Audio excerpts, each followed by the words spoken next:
Hey guys, and welcome back to Cultured Boys, a show where two guys just want to have a chat. I'm Nathan, and as always, I'm joined by Pepe. And this week, we are talking about Fire Force. Yes! It's a show that, like, I think we've both been... Well, you read the manga firstly, didn't you? Yes, way back when. And then I started off with the anime when that first launched. And then I kind of like was in and out of it for a while, then got back on track at certain points. But yeah, we have finished Fire Force. Yes. The anime came to an end this year, didn't it? Yep. Yeah, we caught up, and we're going to talk about that today. So obviously, season 3, spoilers, be warned. How are you, Nathan?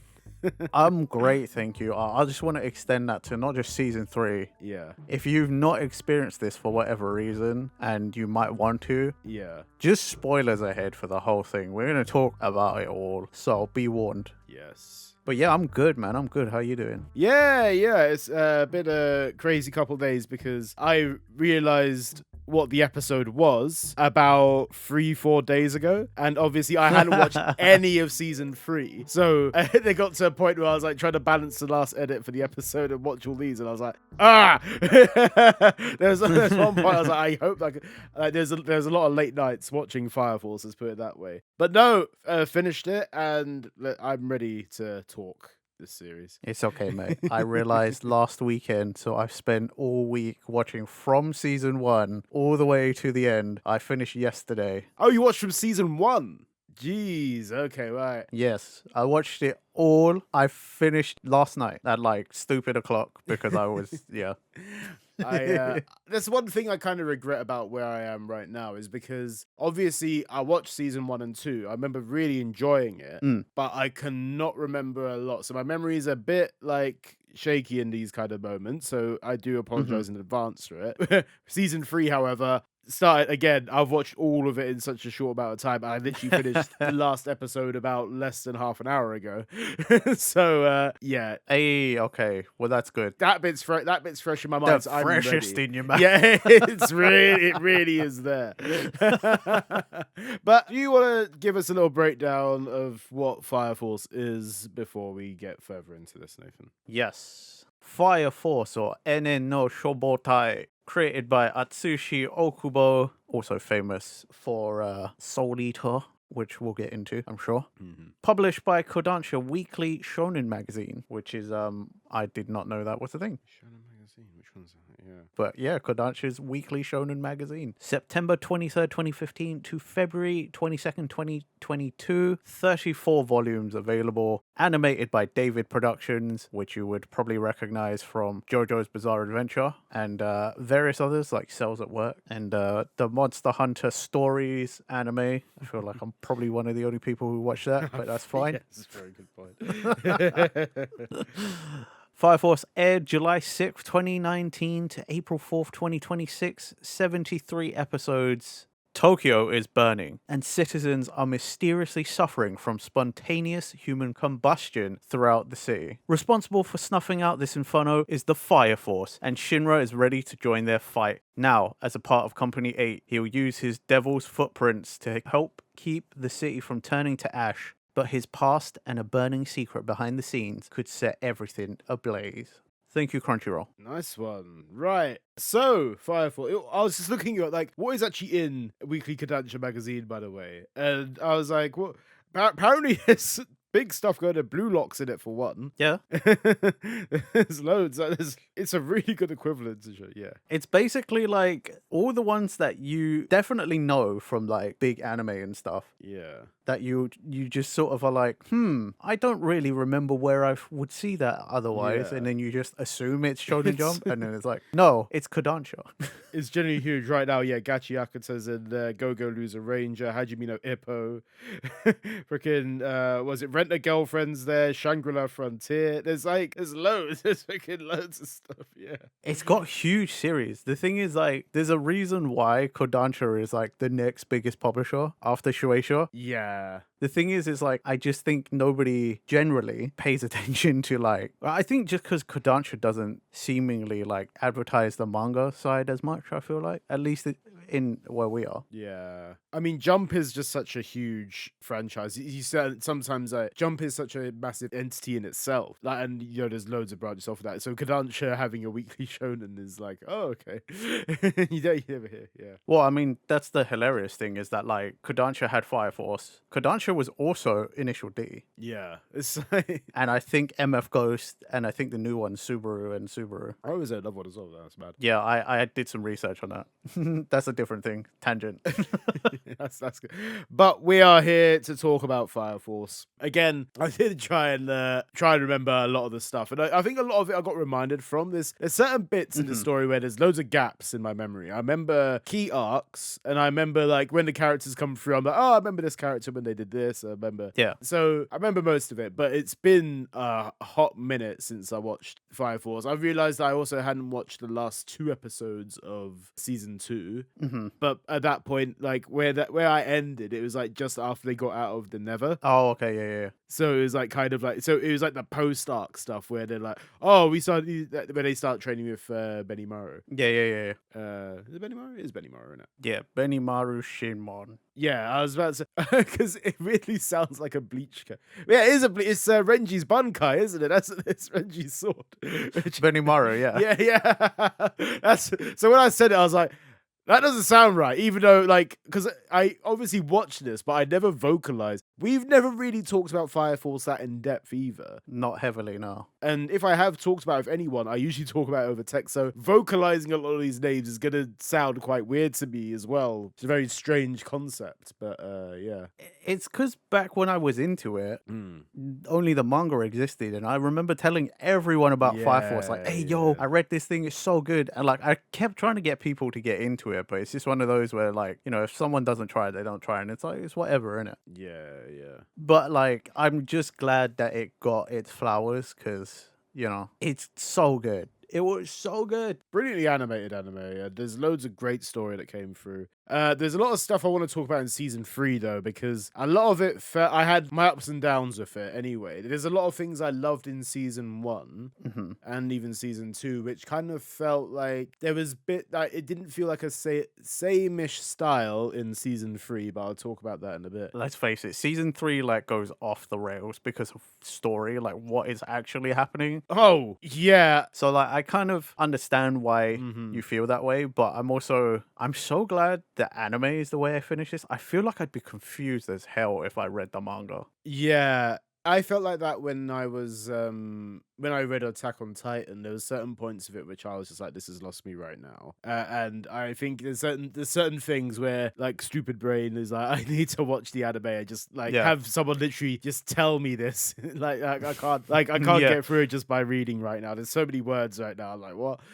I need a projector of examples. I need them to visualize it for me. Fair enough. No, I get what you mean. There's like so many really trippy moments in season 3. But while you have those, but also like there's certain things which feel kind of rushed in a way. Like up until the last 3 episodes, I feel like a lot of the fights just kind of felt like a bit like, oh, okay, that just happens. Okay, cool, that's fine. Like, it doesn't really feel too like high stakes, a lot of it, because a lot of it feels over so quickly. But obviously, the situation's high stakes. Yeah, like everything around it, but then everything is like it kind of feels like, Bleach's ending, where I feel like we always had gripes with it because there were so many like long fights. Yeah. And then the thing felt rushed. The final fight. The final fight felt really rushed. Well, I mean, that's also because it was. I felt like this is a little, not like, and in some ways I kind of want to say that it's a little bit reversed in this, because I feel like at the end, the whole arc towards the end felt quite rushed. Yeah. But I felt the final battle was done with justice. I didn't mind the final battle, and I think the explanation of how the world is shaping and stuff like that. There's a lot of really trippy build up throughout the whole like latter half of that 3rd season. Yeah. And then it kind of comes together at the end, just about. I feel that there's some bits which I was at times like, they're really losing me here, but then it came round in the end. But what about you? What were your thoughts on this? I felt like the pacing was strange, but I've attributed that to what was going on. Mm-hmm. So like it felt chaotic and fast, but I was like, I guess that's because it is chaotic and fast because of everything that's happening. You know, they're like, oh, it's the Great Cataclysm. The next one is already started. Yeah. And like, so throughout season 2, it's like building, building, building, building. Mm-hmm. And then season 3 is like Fallout. Yeah. So in my mind, I think maybe it's correct, maybe it isn't. I might have done some mental gymnastics and been like, well, yeah, it's because the world's ending. So of course everything's just kind of feeling weird and not right. I don't know. Yeah, I think my gripes that I kind of had with it was I think there was like certain bits, like for example, is it Shu, like his brother, isn't it? His name's Shu. Shu.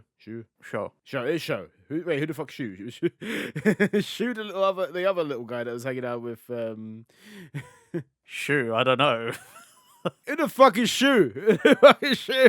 Was that Shu or was that you? I thought that was just you. That was you. I combined the names. That's what I've done. I've combined the freaking. I've literally combined the names there. Show. Yeah, I do apologize again. There's again certain things that I'm still trying to get a hold of here. So please bear with me when I try and get the names right.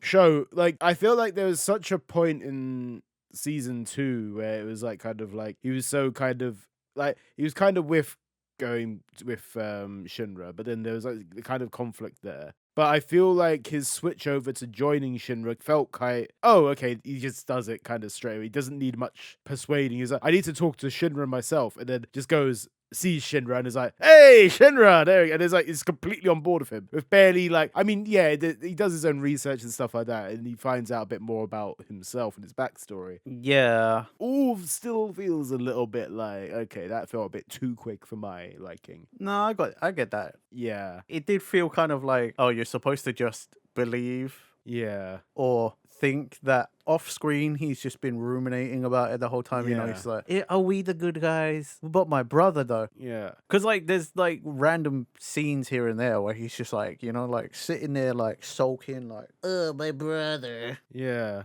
But like at some point, so like for a good like 1/3 of the series start, you don't really see him at all. Yeah. I was kind of like watching, I was like, they haven't mentioned this, like they haven't mentioned him in a while. Or like if they might have mentioned him, but he's not been on, he hasn't had much screen time. Like where was that left off? And I was like kind of thinking like, I remember how that kind of ended, but like they're not really talking about this right now. It is kind of funny when you think about it, because he is, I mean, especially at the end, he's quite important. And you're like, I haven't seen him in fucking forever. Even like the whole premise of the series, he's very like, he's a staple character of it, especially with like where it ends, like where season 2 ended and stuff like that. But I mean, again, like, it all comes together in the end. The characters work together really well in that final battle, especially when their mum comes back as well, and it's like, well, that's nice, working together, family unit, sweet. Love that. But then there's like also parts like during the Cataclysm as well, where, you know, like everyone had their doppelgangers that appeared out and stuff like that. Then they're like fighting their doppelgangers. There was like certain points where it was like, oh, Benny Morrow's fighting his doppelganger, but it's over basically within a punch, even though it's like this whole setup is like, oh, he's supposed to be really powerful. Or Benny Morrow's got a tough job, and his hand punches him, and it's like, oh, it's over, yay. It's like, okay, fair. Like, I think that's where it tries to fall into. The series had a balance of like comedy and serious. Yes, yeah. And unfortunately, Benny Maru's part was one of those where it was the comedy, and I kind of get it. It fell flat for me too. Yeah. Because I was like, that's lame. Because, I mean, like, because by this point, you've watched so many cool fights that you're like, oh, man, the mirror match between Benny Maru is gonna be sick. Yeah. He's gonna do, because, I mean, he already did a really cool fight, right? Yeah. And you're like, yeah, but that was against the old master, yeah? Yeah. Him versus him? Oh, my God, that's gonna be insane. And it's like, no. Yeah. There's certain things which were, like, I feel like the series, like, blue balls you a little bit sometimes. Because, like, you get, like, that bit where you're like, oh, okay, that's fine. Or like, and they do it with comedy, and there's a point where you're like, I actually kind of would have liked to see that though. It's like, or like, you would have feel like the stakes are quite high at that moment. It's where Captain Obi, I think it's at the start of the season as well, is where he gets captured and they're gonna put an insect in him. Yeah. And then everyone's like, Captain Obi, no! And everyone's like really distressed. Oh, yeah. Then it's like, I've been tensing my muscles this whole time. And you're like, I train every day for this. Yeah, and it's like, okay, yeah, fair. And then it comes through, and then I think it's actually a deliberate point where it's like, oh, Captain Obi can't be flexing forever. We've only got this limited amount of time. It's like, this feels like it's a really throwaway thing you've done here. And like, just for the sake of comedy. And it's like, okay, yeah, it's using those comedy elements in a serious battle manga. It sometimes feels a bit jarring for me. Like, I think it takes a lot for it to actually work. And that one kind of felt a bit like, that's a bit silly. See, that's the one time it didn't fall flat. Like I was like, yeah, that's funny. I like that. I was like, yeah, that's good. That's good shit. Yeah. I don't know if it hit with me the same way, but like that's fair.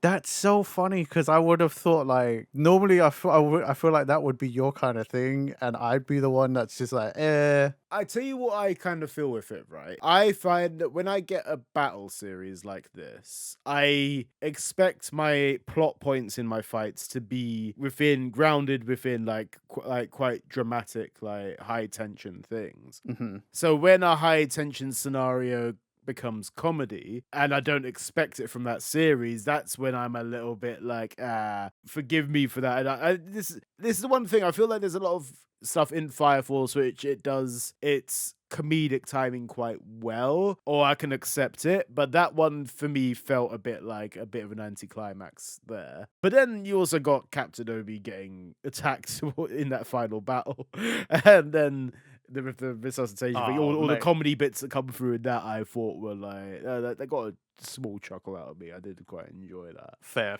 I was just looking up because, funny enough, it's a character I didn't know. I completely forgot.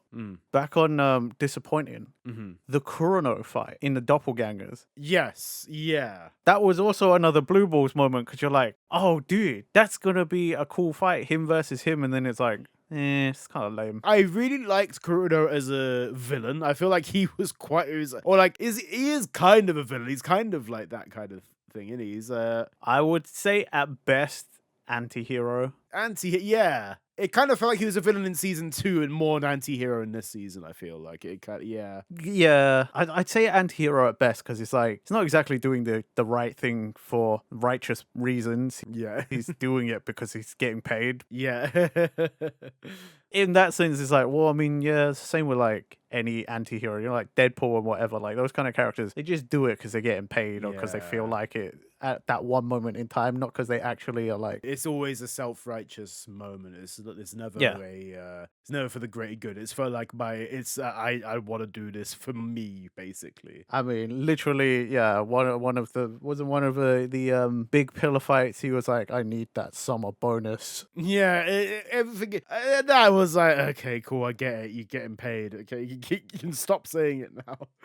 But he's quite cool. I like his powers and stuff, and I like his vibe and stuff like that. Yeah, I mean, this series has a lot of like cool powers. Like, you know, when you think a whole series where everyone has fire powers, and you're like, okay, there's only so much you can do, right? And it's like, actually, there's quite a lot of variation. It's the way they do it, which feels quite fresh. I feel like there's powers here which feel like they're not just situated in burning things. It's like, I use it to do this, or like there's certain ways that it works, like magnetism, plasma, and yeah. Hell, even Karim, you know, the guy who freezes stuff by taking away the heat, and you're like, that's pretty clever. Like, yes, yeah. I wouldn't think of that if I was like doing fire powers. Yeah, I always thought that like Inka's power was really cool as well. I know like a lot of people dislike the character, understandably, because like she was freaking awful in season 2. But I really liked her power. Like I thought that was the way it was all animated as well. I thought it was quite cool. That I always thought that, and I think the way her character is kind of portrayed in season 3 feels like she's a bit more likable, actually. Weirdly enough, I think probably because she's not betraying her mates or anything. Or like absolutely like hearing out that, I'm going to side with the villains. You know, I want to see destruction. And it's like, I kind of took that out. Maybe it's because I had a massive gap between watching it, but yeah. I mean, her character, she's always been written as like a self-motivated, like, you know, kind of character. Yeah. And like, I guess in season 3, you just don't see it as much because she's already made the hard hard, quote unquote, to see the world end. She's just doing what she wants to, and that happens to be what she wants to do. Yeah. I mean, she did in the epilogue, she was kind of funny. Yeah. I think that's probably where it came. She kind of got redeemed quite well in the wider scheme. And even like in the last, the last like, a dollar bit as well. It was also just a crazy thing to hear. Yeah. Oh yeah, that you know what I mean? Like right at the end, where she's just like, "Look, I don't care. I don't want to be your girlfriend, and just put a baby in me. That's it." Yeah, the gag kept on going as well. I was like, "Oh wow, okay, you're really gonna go with you keep saying this thing."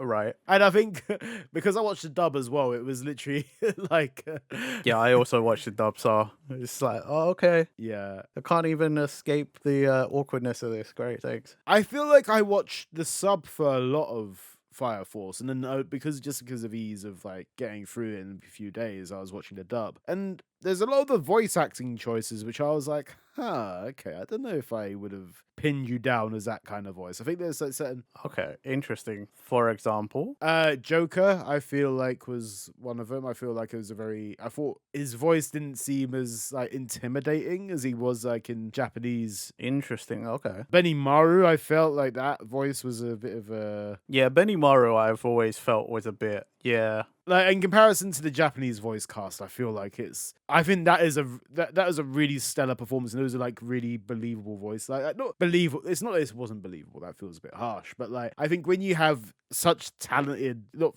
talented even feels like it's doing a disservice to our voice actors in English cast. It's not a talent issue. I think it just doesn't feel the way I vibe with it with the Japanese cast. Is my thing. Yeah. There's a few things like that. I think. Fair enough. I think there was another one as well. Was Captain Burns one? No, I didn't mind Captain Burns so much. There's probably a few examples which I was thinking of at the time, but it's not so much this time. Also, a lot of recognizable voices, as it always is. You know, where it's like, yeah, that sounds like that person. That sounds like that person. Cool. You start putting two and two together for a lot of things. It's a shame you only watched season 3 in the dub, so you don't get the usual Chris Sabat. Wait, who's Chris Sabat in this one? In season 2, he's Maki's dad, General Oze. Oh, okay, yeah. Yeah, he was Maki's dad, and you know, always got to add it to the count. Yeah, it's just it's wide. I feel like we should have like started a tick thing where it's like, oh, there he is, the Sabbath spotted Sabbath kind of thing. Weekly Chris Sabat spotting. Yeah, but I mean, speaking to voice, I'm pretty sure that's Whis as Lick. Is it? Yeah, I can see that. Again, I watched all 3 seasons. I'm pretty sure that sounded a hell of a lot like him. I'd have to look it up, but I'm pretty used to hearing Whis' voice in anime. Yeah, should I have a look? It's Ian Sinclair for one, so it's the voice of Brooke. I know that for sure. I'm pretty sure that's who it is. Pretty sure Ian Sinclair is Whis' voice. Yeah, you're right. It is Whis, yeah. I knew it, I told you. He's in everything. He's like Chris Sabat. He's in fucking everything. He is man. good. He is really good. Yeah, don't get me wrong. It's not that he's better. It's just he is also a voice that I'm like, I swear every fucking anime in an English voice cast at some point you'll hear him. Because I think he's in Gachi Akuta as well. Yeah, he is. Yeah, I just saw that there. He's there's loads of it. He's like the leader of the like other group, I swear. I got to that part. Yeah, I mean you can go through other like Dr. Stone, Solo Leveling, Black Butler, Kaiju number 8. Yeah, I think it'd be easier to just name ones he's not in by this point. Yeah, it's like the top. Those are the top ones. Yeah. But yeah, also just going back to the trippiness. These episodes, I think there was like parts where it's Sumire. We know where like she's got a like random little like intro bit, and it just goes on like with this this act, this like real life woman who's just doing these little poses every now and then, like doing these. Also, this real life woman that they definitely put in the time to find that looks almost identical, by the way. Yeah, unless Sumire was based on this actor, this specific person, I don't know how the fuck they did that, because like legit I was like, holy shit, this real life person looks like they were ripped off the page. Yeah. This is another question I had with it, because, like, one, it's trippy as hell. Like, I was kind of like, what the hell is going on here? Like, just because, like, Samira is kind of that character which feels, like, quite intimidating in the overall scheme of things, in a wider thing. So, just seeing her do, like, this segment where she's having a monologue, and there's this, like, Japanese woman doing these poses and stuff like that, it's like, what the hell is going on? I was like, I don't know what, like, that's like the points I was like, I'm just going along with this right now. I don't think I'm even really ingesting the story of what she's saying, or not really taking these words. I'm just like, what the hell is this? Oh, I wasn't taking it in. Yeah. All I know is, and this is my interpretation, Mm-hmm. I think that whole intro was linked to the fact that Sumire is one of the only characters that has survived since the last cataclysm. So I think that was her in the previous cycle, which also is like a thought, because like obviously we know from doing our Gachyakuta episode and stuff that like Gachyakuta was a spiritual successor. Yes. So Fire Force goes into Soul Eater, and we know that now because of the end of the series. Yeah. But because of what Sumire has done and said, Yeah. at some point we could technically also get another series from Where she just Atsushi, like Okubo, where it's like the previous world, you know, the one before Fire Force, and then it's like a whole linking thing, because then you can go from that to Fire Force to Soul Eater. I need to catch up with Gachyakuta, you know, like Gachyakuta. Like, I need to like actually finish this. I didn't actually finish season 1, yeah. No, I got like halfway through. I think I got through got to the mid-season break, and I watched a couple more episodes after that, and I kind of didn't get through much more. Fair. But I did. It is really good from what I remember, like how it went down. But yeah, wondering how that is all connected as well. So if we do see Samira just appear up and be like, yeah. I mean, it's a spiritual successor, so it's not I don't think it exactly links. No. But if it did, that would be crazy, because you're like, okay, but like, how many cycles is that? Yeah. Yeah, I mean, it had to be afterwards, right? Like, it has to be after Fire Force. But then directly after Fire Force, we know is Soul Eater, because it goes directly into that. But then how do you go? I've never seen Soul Eater continuing thread line of this, the last, like, I don't know, year of the podcast, where we're both like, yeah, Soul Eater, never seen it. Yeah.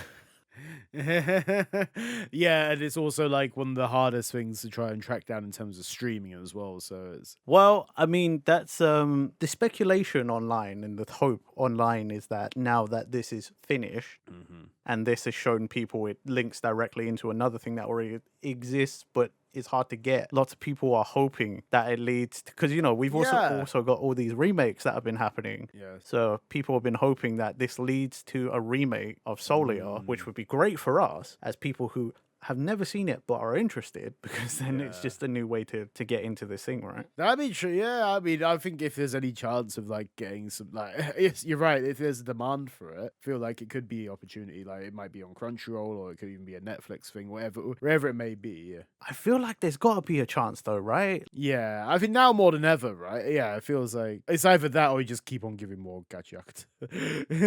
I mean, which is also. I mean, well, because I'm super interested now. Like, I was interested before, knowing that it was made by the same person. Yeah. But now I know how the story directly of this led to that story. Yeah. I'm kind of like, well, now I definitely want to experience the next one, because I've watched all of this and I'm like, it's everything changed because of the characters we know. It makes you feel like we're experiencing this thing like, oh, okay, so this is leading to Soul Eater and this links into this. You kind of feel like it's like watching the whole like obviously the Naruto to Boruto thing. But if you watch Boruto first and then Naruto, you know what I mean? Like, it's like that kind of like the whole prequel thing is like, I wonder how many people put 2 and 2 together while watching or while reading Soul Eater first and then Fire Force. Like, I wonder what people are like, oh, there's this thing. Because I know at the end there's like obviously the epilogue bit where they give like little hints of like, oh, this character, like Death for being a character, and then other ones like Excalibur being in there as well, which I feel like Excalibur plays a major part in Soul Eater from what I remember. Well, that makes sense considering we're so important, well, to Arthur. Yeah. I was going to say important. It's like, well, Excalibur was important to Arthur. and his imagination. And now it's just like been like it's given like this whole personality thing, which is like crazy, and it's obviously and But it's also important because, like, in the epilogue, you know, they were like, oh, we're going to create the new hero to look like resemble the old hero. So now, like, that's also why I want to know, is because I'm like, so the next, even though it's like retroactively, they're like, okay, the new protag is reminiscent of Shinra's look. Yeah. But then they were also like, oh, hey, Shinra, you're now the new leader, commander of the World Force or whatever it's called. Yeah. Oh, and you've got some kids joining up. So now, like, there's extra importance to these other characters that I'm sure other people who have seen the series are now like, oh, so okay, so that, you know what I mean? Like, there's so many more connections. I feel like if you were like a Soul Eater fan and obviously going through the whole of Fire Force, you'd be like, oh, there's a thing like the Leo film. Like, yeah, exactly, right? I think like what I do quite like about how it all goes down and how Shinra rebuilds this world is that, like, because when you look at Fire Force as a world, it's quite set in a, like, it's normal-esque setting, you know what I mean? It doesn't feel like it's too wacky in terms of buildings or whatever. As normal as it can be for a world that was gonna get set on fire. As normal, yeah, exactly like that. But when you look at Soul Eater, like, if you look at them a completely separate thing, like, Soul Eater has these buildings that, like, it's shown in the actual thing. It's like these kind of like wacky, like, everything's everywhere. Like, it's a really, like, interesting world build. And it kind of like it's interesting how even that's been factored in, like, oh, okay, like Shinra created this because he's just going back and forth, like thinking, oh, I need to redo this thing, I need to redo this thing, and he came up with this, and that's how it still looks a bit strange every now and then. There's this sun there and this moon, which have obviously you had the moon with all the face like, where that came through the cataclysm, and the dollar bursts of that, but then like like having these two things now, it kind of half explained. It's like, oh, okay, cool. I want to know like more about that, how that is explained in some ways in Soul Eater, because obviously before, like, taking Fire Force out of the equation, I kind of want to know more. I want to know how they explain it in that series, and I want to know how what even the story is there. Yeah. Well, that's the only other problem though about like a remake, is that, like, if we got a remake, it's like, do they put in the extra effort to like cleanly connect the two like they've already done? Yeah. Or do they just go with what was originally created, and then you just, as a fan, you just sort of connect the dots yourself? I feel like you go with what's originally created, and then I feel like if you wanted to add a sprinkle of, oh, here's an Easter egg here, you can do. Like, you don't make it the focus, you know what I mean? Because obviously Soul Eater being its own story. Well, yeah, because you don't want to. Yeah, you don't want to detract from what it was. Yeah, I think that'd be the best way of doing it. Like, obviously, not having watched Soul Eater, I'd want to experience the truest form of it. So it's like I'd hate to have one where it's like, oh yeah, now all the Fire Force elements are thrown in as well, and like you kind of feel like you're like, considering loads of people love Soul Eater for what it was anyway, even before Fire Force came out.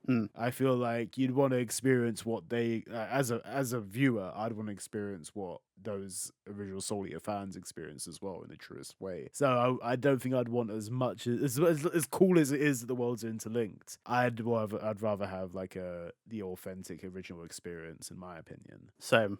But back on Fire Force though, I am this rewatching it all. There were parts that I remember reading and thinking certain things, and I'm glad now that I've finished the thing, I'm like, okay, so I wasn't crazy back then. Like, back when I was reading the manga, for example, like, the first time Shinra ever saw Amaterasu, I was like, that felt familiar. That's why they look like someone I recognize. And at the time, I remember thinking, it's got to be one of the characters we know. I don't know why they look like that, though. Yeah. And then for a long time, I was like, I think she's Iris. I think Iris is more important than they made her seem. Yes, yeah. And I remember thinking that towards the end of when I stopped reading the manga. Yeah.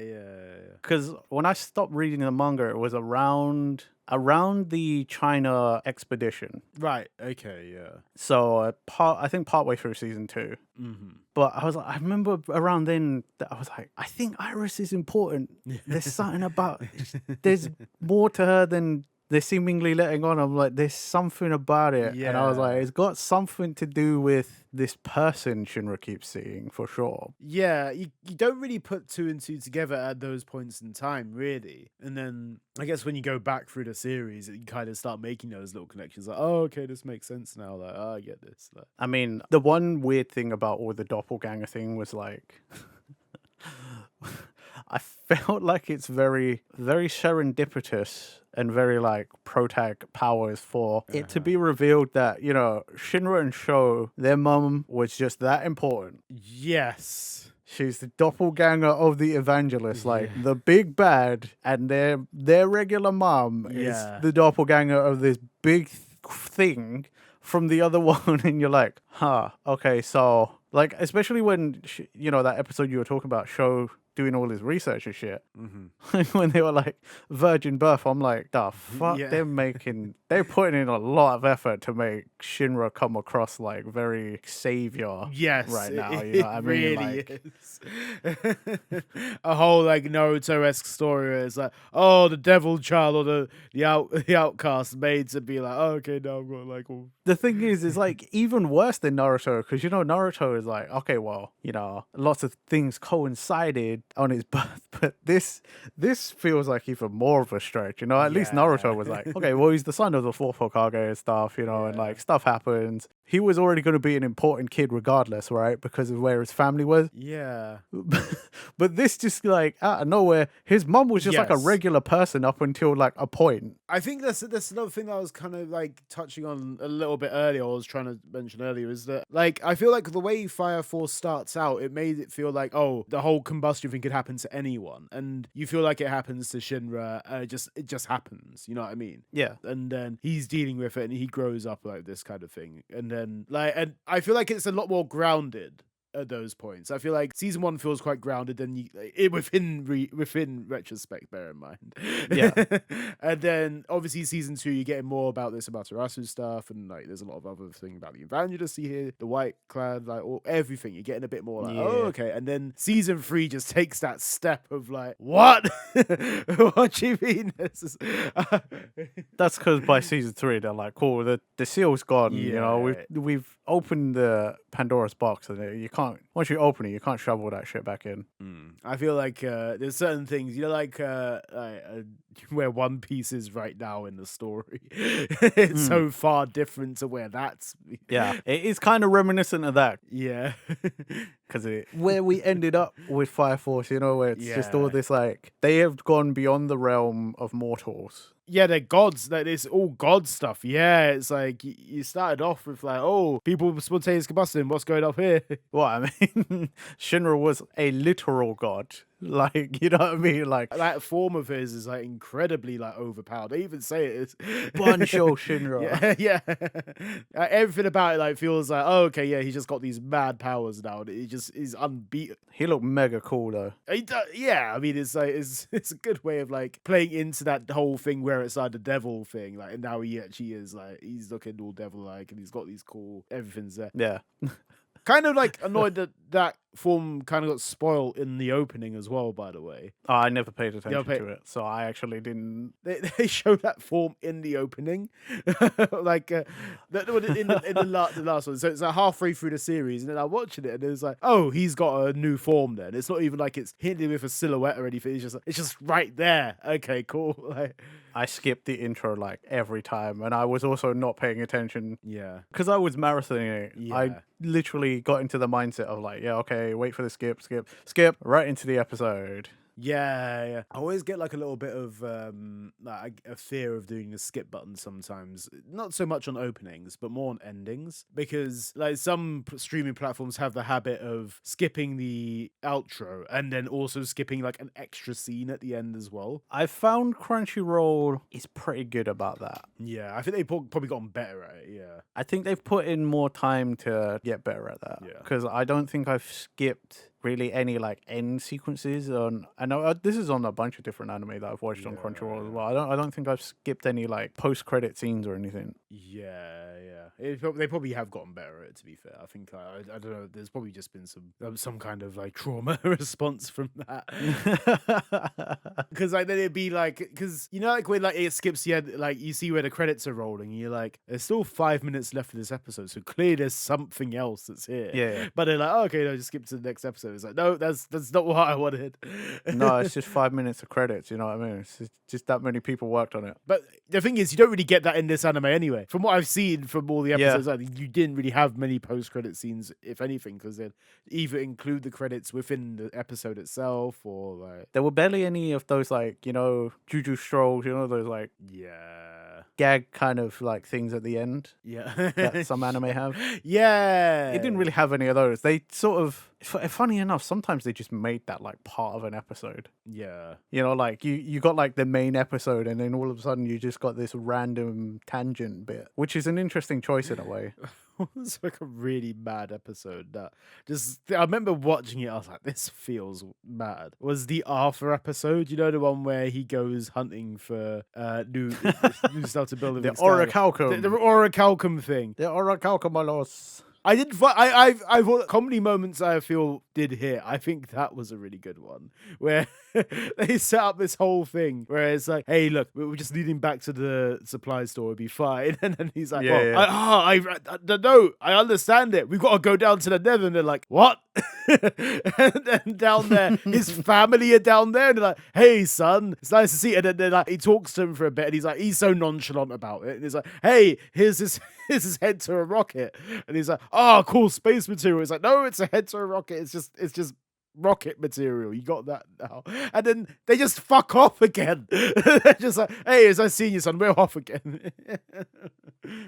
It's a good thing he's so oblivious, because like in that part, the worst part is that they're like, yeah, well, I mean, we couldn't take Arthur. He was just a kid. Yeah. But we also had kids down here. So completely contradictory to everything we just said. And then they all bugger off onto an above ground adventure with the whole family. And you're just like, what the fuck is going on right now?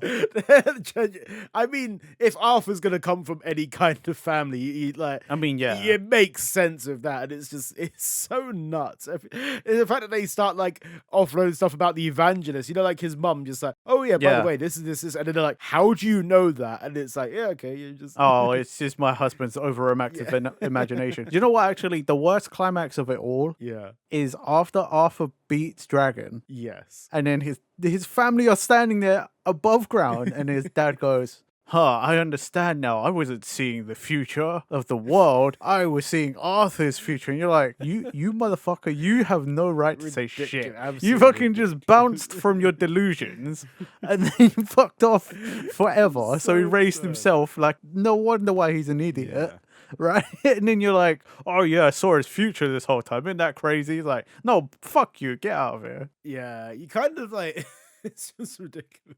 And then like there's certain points of like Arthur just in general, like feeling in retrospect, when you look at his abilities, it's like that's quite a mad OP skill to be thinking about when you think about it. He just is so involved in becoming a knight that it's weirdly like out of anything you can like have that powerful imagination, like in this like kind of Chunibyo-esque kind of thing. That's the other thing about season 3 that gets really crazy is that, when they're like realizing, oh, the Great Cataclysm is like the combination of everyone's like imagination and shit. Yeah. And then it turns out like all this time where we could not explain certain characters. Yeah. They were there for the express reason of the cataclysm. People like Arthur, who's just imagination above all else, was like just hopeful ignorance. Yeah. And then Tamaki, this whole time, we've been like, oh, for fuck's sake, the fan service character. And it turns out she's had a reason that whole time. Yeah. Not a great reason, I will admit. Not a great reason, but still. Yeah, I kind of hated it so much. Look, think of it like this. Yeah. Would you have preferred that they did what they did and you got a reason for it, or the reason just being because? I mean, because feels like it goes in like every other anime. So at least there is a reason, you're right. I mean, yes. Yeah, but this is the thing, like, the anime gets so fucking meta sometimes. Yeah, it does. Because then you suddenly got, what is it, that conversation where, like, where, like, it's that kid and his mum. Yeah. And then the kid suddenly goes freaking, like, in his own head and starts saying, like, oh, yeah, and like, so you really dislike her because, well, like, she's stripping off rather than actually her saving the thing. Isn't that really weird? And then, and the mum's just freaking out, and it just disappears, and it's like, oh yeah, well, she didn't have a name, so she's her part in the story's done. And then Lex like, oh yeah, to be fair, now that you mention it, I'd actually remember her name, even though I've worked with her for so long. Yeah. It was like, what is this like Gintama levels of fucking like meta thing that's going on right now? It was nuts. And I was like, this feels like every now and then the series feels like it's like, oh, okay, it's that typical shonenness kind of thing. And then it's like meta thing here and there. Here's like a realistic, like here's like this, like we just Here's filmed the Sumire, city. Yeah, but Sumire real just life. walking through and doing some fucking like karate pose and shit. And you're like, what? What is I got whiplash sometimes from it. Yeah. Like, I'm sure there'll be someone that's like, actually, the reason why this works is because blah, blah, blah, blah. And it's like, that like someone probably will be like, you don't understand how in-depth this is and what this means, the significance of this. And I'm like, that's fine. It's like, okay, cool. It's just gone over my head. And I'm too fucking stupid right now to to just process. I'm watching this at fucking 2, 3 a.m. in the morning, like trying to get down like all these episode count because I forgot the freaking episode's happening. And I'm like, what do you mean that there's like a fucking live action walk where she's walking through touching these fucking books in a library? What do you mean? I can't handle this right now. I'm just about getting a hang of this evangelist stuff that's going down. Yeah, the evangelist stuff was also like trippy as fuck, to be honest. Yeah. Once everything starts kicking off, you're like, there's a lot of threads that I need to keep a track of here. Yeah, the battle between, what was it, despair and hope and this kind of stuff, and it's like, Yeah. like, wait, she's not breaking through because she's still relying on despair. Iris and Amaterasu got killed because they gave in to despair and stuff like that. And like, what? That's mad. And then what else is it? There's another bit that really threw me off, and it was halfway through the series, right? Mm-hmm. It was the bit where after Shinra goes into like gets visions of the real world, where that first starts kicking off. Oh yeah, after he went to when he went to the past and stuff. And he wakes up, and then his doppelganger was taken over. Yeah, And then you had like what felt like a very, very mini time skip, because it was. where they explain a lot of stuff away. It's like, oh, by the way, yeah, Maki got powered up now, so yeah, suddenly like, oh yeah, loads of pillars turned up, and now we're actually even more powerful than we were before. Meanwhile, you were being a delinquent, you punched Iris. And it's like what? Suddenly, it didn't become the fact that like, oh, these few characters suddenly became powered up. And you kind of just that's like explained away so that I feel like it could be leveled out when they actually do the final battle stuff against the White Clad. And then they're more focused on like, Shinra, for some reason you want to dye your hair, get tattooed, and you punched Iris. What the hell was up with you? And that felt like all the powered up stuff that they were talking about, the fact that like all these pillars turned up, kind of just going, yeah, we need to skip past a lot of that right now. We need to just go back into like, Actually, that's more blue balls now that I'm thinking about it. I'm like, yeah, we never got to see Shinra fight his doppelganger. no, Or anything with his doppelganger. We just got told about it, and then that was it. yeah, and you got like little flashbacks of it and stuff like that, but you never saw any of it happen. Yeah. It's the one thing, and like you just have to like, the anime makes you like put 2 and 2 together that yeah, he did some bad stuff, and like at some points I was like, wait, has he actually entered an alternate universe? It just made it look like he just had a bad trip on mushrooms or something. The anime, No, he swapped for 3 months or whatever it was. yeah, it that bit kind of felt like, okay, God, just accept this, and that's fine. Yeah, just kind of felt like, where a series is going quite steady along with plot, and then suddenly it skips something, and then now you have to deal with this. Yeah. And that the world is so much bigger than it was before, because they've stepped up the level of like, oh, this is a bigger deal now. Like all the characters that you struggled with a bit before, well, now you have to fight them, so we're gonna power you up a little bit so that equals that. And it's like Arthur's one you can kind of get get past with like Shinra and Arthur, because they did you saw their trade, even Tamaki as well. You seen like she has trained a bit, but then the rest of it is kind of like, okay, you kind of just like you leveled them up big and just told us they leveled up. You know what I mean? The thing is, even they kind of didn't need to tell us that everyone leveled up, because they also were like, all pyrokinetics leveled up because the dollar is so close to being connected. So then it's like, okay, so just everyone's stronger then. Yeah, so he didn't. You could also just not say anything. Yeah. And you would just believe like, okay, like this is how it was going because that's how they struggled before. And it's like, okay, but you said they got stronger, but everyone got stronger. Why do I? So now it just is okay. Yeah, you know what I mean? It's like, I kind of don't need to know that, though. But whatever. I guess you still got to say they all powered up because it's the end. And if they didn't all get stronger in some way, Yeah. shape, or form, you'd be like, it's kind of lame, innit? Yeah, it's like, okay, so you just you'd have to have them succeed in some ways, like otherwise it's like Yeah. otherwise it would just be like it's either they succeed and you're like, where the fuck did they get this power from, or they lose and you're just like, well, you're under leveled to begin with. What do you mean? Like, Yeah. why are you trying this again? Like, you got we failed before and you did nothing and then went back in. Are you serious? But yeah, there's some cool like little. I think overall, I know that obviously we're coming close to the hour now, so I'll try and wrap this up because I think there's so much that we touched on, but also didn't touch on. There was a lot. I think overall, like the whole experience, I think feels summed up within, and it does it well in those last 3 episodes. I think before then I was like, where is this going? I don't understand why this is happening. Like, this is fucking weird at times. Like, it feels rushed. And then you kind of like the rushing thing, I feel like is still a little bit of it's still a bit jarring to me. Mm-hmm. But like a lot of all the stuff that I'm like, what the fuck? I don't understand where this is going. Does feel like it gets explained. It does. I feel like I might not understand fully a lot of it, but it is there. The explanation is there. And it is like, oh, okay, I can kind of see why that happened now. But I did enjoy the overall experience of Fire Force. I thought it was a great watch. Like, I loved the first 2 seasons. But like when I was in the moment there, I was like, these are great, and I'm here, like, still enjoying it, but maybe just a little bit more lost than I was. Well, I'm glad you liked it. It's one of the rare occasions where it's my turn. I've been waiting forever for you to get into the thing and then finish the thing, and then we can talk about the thing.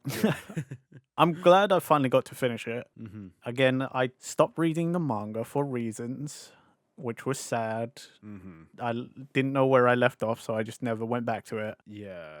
Glad I finally got to finish it. It's very confusing, but like Pepe said, a lot of it does get explained, and I do like where it ended up. I wonder if it had to be confusing so that the plan to link the 2 series worked. Maybe it is, maybe it isn't, I don't know. Yeah. Either way, though, I mean, I was recommending this way back when anyway. Yeah. I will still recommend this. Fire Force was a great series. Lots of cool action. The powers are great. I cannot sing this series' praises enough, really. I think it's one of those ones that if you want an action, you want like some cool powers to come through and stuff like that. Yeah, 100%. It's one of those things. And then if you want to be confused as fuck, there you go. It does it all. I am kind of gutted that you didn't see the whole manga through in the end, because I would have asked you, what the fuck do those live action panels look like? Was it just a picture? But is it just like loads of pictures of this one woman? Could you imagine? It's just a photo book, like just like really deep, like just really in depth, like really trippy, like words is popping up in panels and that. It must have been that. Well, I imagine it probably would. It probably is. I don't know. Maybe I might have to go look it up. Yeah. But I'm also interested to know. I also kind of want to know how confusing the manga is compared to the anime. Yeah. Obviously, the anime has time between production of it and, you know, the last chapter being published that, like, if anything needs to be rewritten or changed, they can do that. They can do it, yeah. It's infinite power. I haven't heard anything about that, so maybe they didn't. But I just wonder if this is exactly how the manga did it, or if it's like cleaned up in any way or whatever. I don't know. Yeah, anyone that has read it, please let us know in the comments. If you have any answers for us, please. Yeah, that'd be great. We'd be grateful for that. You can tell us all about it. But if you haven't got anything left to say, Nathan, which I assume we've said it all. I think we've said it all, yeah. Both of us enjoyed it. Any last closing thoughts before we wrap this up? I hope we get that Soul Eater remake that everyone's wishing for. I agree. I hope that, like, even if it's just like dumped on a platform somewhere we can watch it, I think that would be the most ideal thing. So fingers crossed. And that is, we leave you with the hope and the thoughts and prayers that Soul Eater gets uploaded somewhere. We need it now. We need it now. If not, I might just have to bite the book on it, see if I can buy a DVD or something. And then I can lend it to Nathan afterwards. But yeah, that brings this episode to a close. Let us know your thoughts on the Fire Force manga anime. Let us know where you can find Soul Eater. How is it? How is this tied into Gachiakuta? Whatever you want to write, go for it. And remember to like, comment, subscribe, hit that bell button for future Cultured Boys videos. Check the links in our description. We have our podcast platforms down there. And we'll see you guys next time for another Cultured Boys episode. Bye-bye. Bye.